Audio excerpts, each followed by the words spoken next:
ngozvitangidza mahwani waiziya kutopisa makaleza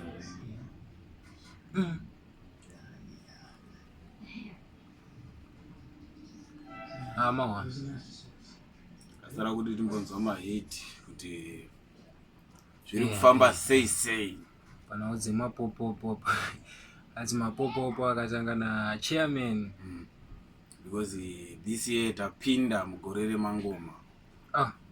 Ko ndine ngoma randakarowana chigogodera unoriziva here?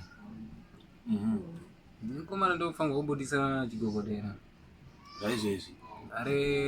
ritori gore ngoma rikutanga kwegore gore rakadotanga but tangongorisa pakati pegore aro but rava rikutanga kwegore saka tori muprocess kutoratidza kuti izvino zvakatorongeka pakatoshata zvinhu zvakatorongeka inenge yoreka saka vanhu vakagara vagadzirira vanhu vakatovangwa nzeve dzichaputika hatina tsitsi nenzeve mirirai kunzwa hatina tsitsi nenzeve ari kuuya Lansoman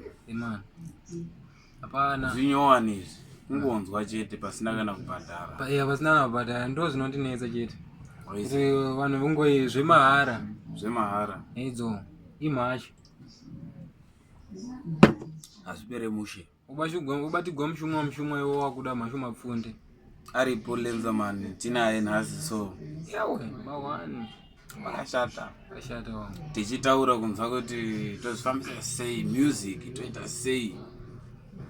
kuti toda kusvika paya pakasvika na Toku paya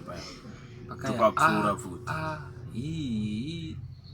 Toku mahwani saka mahwani bwezi dzangu nakirwa inesu nakirwa ine ngoma tinokupai dzimwe music kana ukanakirwa nesu waya more fire saka musawara